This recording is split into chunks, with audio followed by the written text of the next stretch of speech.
Hey guys, how's everyone doing? Alright, well today we're gonna actually start our first tutorial on Chris's House of Horror. I'm learning this too, but I figured as I go along, maybe there's other people who might follow my path and really want to know how to do transfer lettering for your tombstone.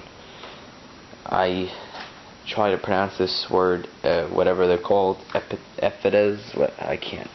I look like an idiot. So I'm just gonna not do it. I'm gonna call them letters.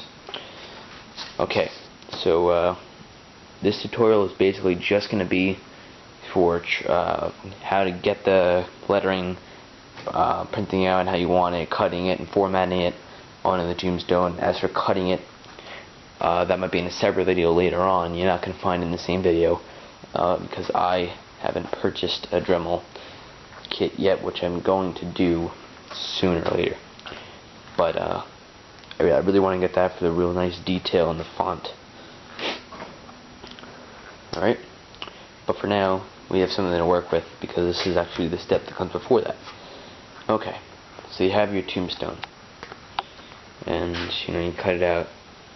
I still have rough edges on mine because I didn't sand it yet, but I wanted to get all the cuts and cracks before I go to paint it.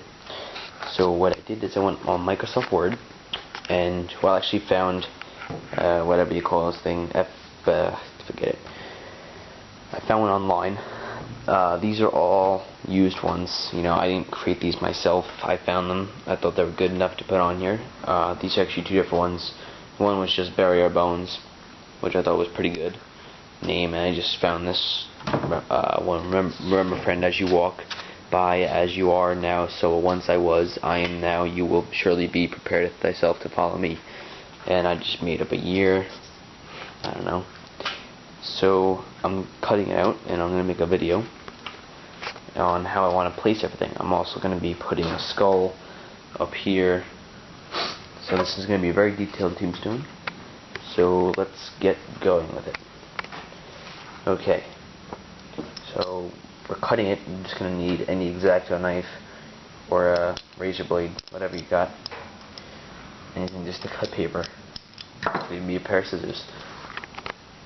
And you don't need to do it so neatly. You just want to cut as close to lettering as possible. You don't want too much space because that you're carving these letters in, so the spacing is what the spacing will be. And as you can see, I've already started cutting them out and placing it where you want. So I'm cutting the ear out now. Alright. So I'm just going according to the line, and then I'll fix everything.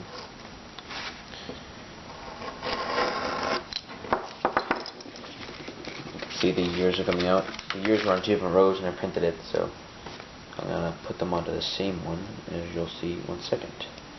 I went a little close to that 6, and basically, take your first year, you'll place it where you want it. Take that second year, place that where you want it, and so it'll be something like this. That's what your tombstone will look like.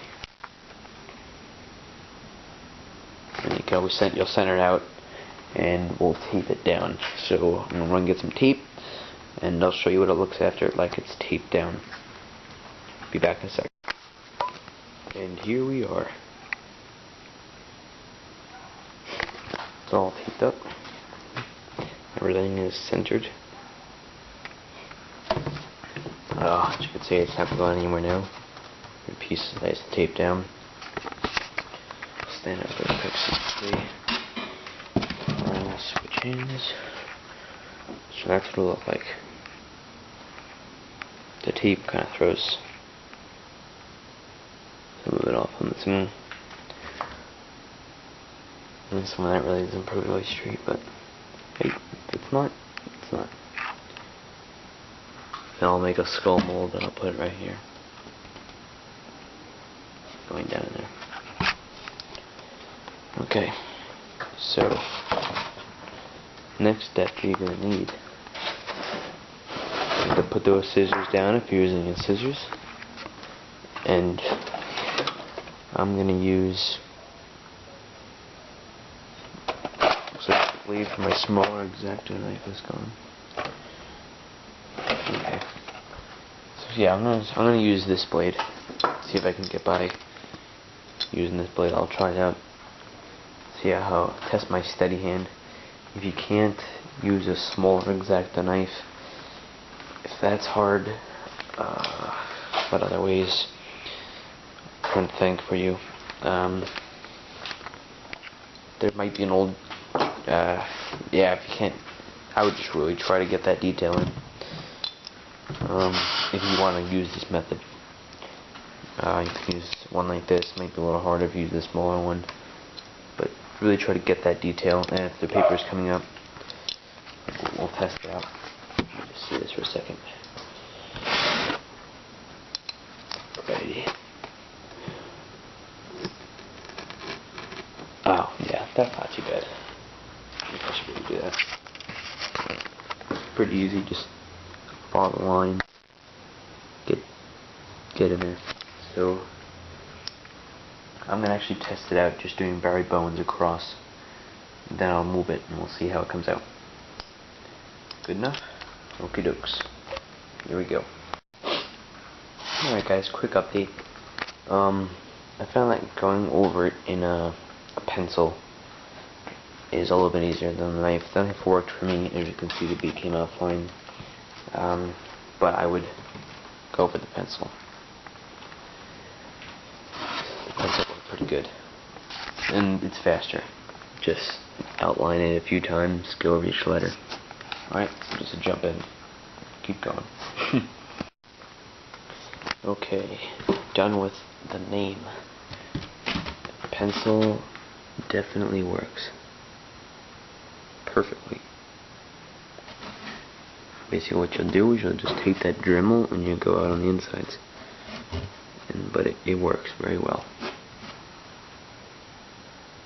Perfect.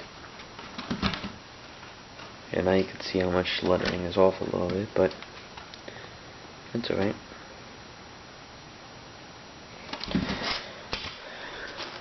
Maybe it'll even look better when it's done if it's a little bit off. So we'll finish the whole thing and then we'll come back for the final step.